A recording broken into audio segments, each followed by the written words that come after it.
Two of Australia's top intelligence chiefs have quietly travelled to Solomon Islands to meet Prime Minister Manasseh Sogavare and raise the government's deep concerns over a security agreement that the Pacific Island nation is on the cusp of signing with China.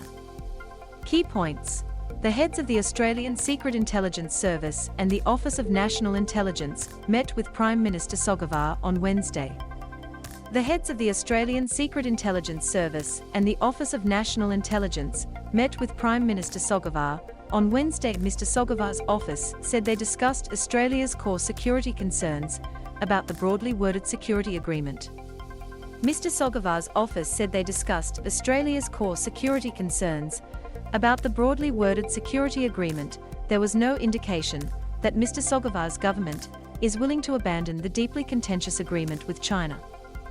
Late on Wednesday, Mr. Sogavare's office issued a statement revealing he'd held what he called a positive meeting with a special envoy sent to Honiara by Prime Minister Scott Morrison. Mr. Sogavare's office also posted a picture of him standing with Paul Simon, who is the head of the overseas spy agency, the Australian Secret Intelligence Service, and the Director General of the Office of National Intelligence, Andrew Shearer. A spokesman for Mr. Morrison declined to comment on the visit by Mr. Simon and Mr. Shearer.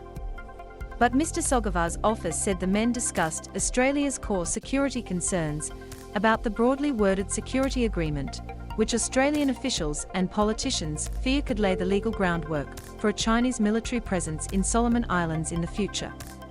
The meeting provided a platform for the two countries to better understand each other, in particular on Solomon Islands' decision to its broadened security partnership with China and other countries, the statement says. Solomon Islands reassured Australia that its security concerns are domestically focused and complements current bilateral security agreement with Australia and the regional security architecture.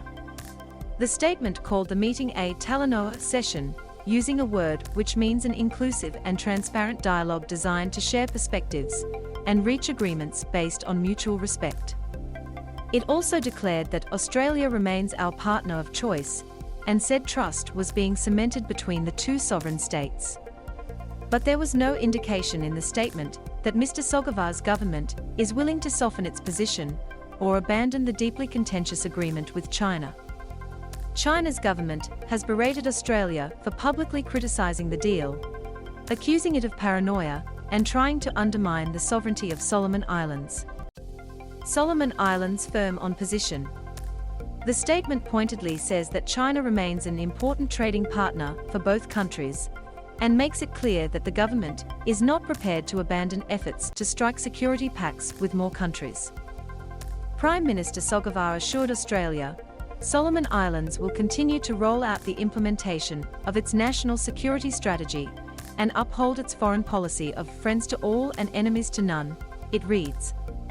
Several Australian government ministers have publicly raised concerns about the pact since it was leaked online last month. It has since been initialed by top officials from China and Solomon Islands, but not yet signed and formalised by their foreign ministers. Last month, Mr. Morrison said the agreement showed the constant pressure being placed on Pacific states, and earlier this week a top US admiral labelled the security negotiations between Honiara and Beijing very concerning. Mr. Sogavare lashed out at critics of the pact during a fiery address to Parliament last week, insisting there was no prospect of a Chinese military base in Solomon Islands, and saying it was insulting to suggest his country couldn't navigate its relationship with Beijing. China's government has also berated Australia for publicly criticising the deal, accusing it of paranoia and trying to undermine the sovereignty of Solomon Islands. Some Pacific neighbours uneasy about deal. Mr. Morrison and the Pacific Minister Zed Siselja have wrung several Pacific counterparts to try and coordinate a united regional response to the development. Some Pacific Island nations are also uneasy about the agreement and the prospect of China striking its first bilateral security deal in the region, although few Pacific leaders have waded into the public furore. The Prime Minister of Papua New Guinea, James Maip, told the ABC earlier this week that other states in the region were conscious of events in Solomon Islands and wanted to discuss the matter at the Pacific Islands Forum Leaders meeting this year.